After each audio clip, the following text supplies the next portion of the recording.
Alors là, ce que je souhaiterais vous enseigner ici, c'est de ne pas accepter quand on vous dit que vous ne pouvez pas y arriver.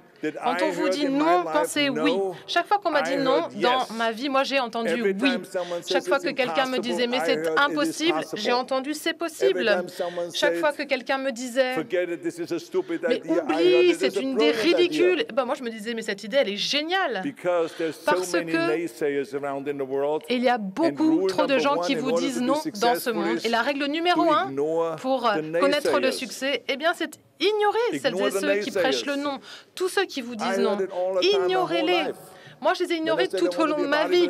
Quand on m'a dit que je voulais faire la promotion du culturisme, on s'est moqué de moi. Quand j'ai dit je veux émigrer aux États-Unis, on m'a dit mais laisse tomber. Après, j'ai dit que je voulais être acteur. Tous les agents me disaient, tous les managers, les impresarios me disaient mais tu n'y arriveras jamais.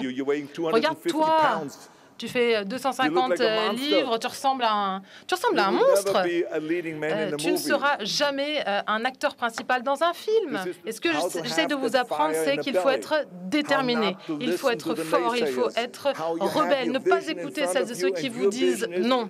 Quand vous avez une vision en face de vous, et là notre vision c'est d'avoir un avenir propre, si ça c'est notre vision, eh bien il faut faire en sorte que cette vision devienne réalité. Parce que moi je suis convaincue que quand on se projette, lorsqu'on a une vision, eh bien, c'est une première étape vers cet objectif. Donc, c'est pour ça qu'il faut avoir une vision qui soit très claire, un objectif qui soit très clair. Et notre objectif à nous, c'est de faire tout ce qui est en notre pouvoir pour nous orienter sur la bonne direction.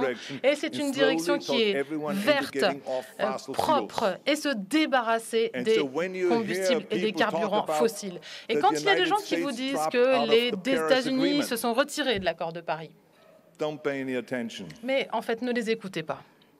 Les États-Unis ne se sont pas retirés de l'accord de Paris. C'est Donald Trump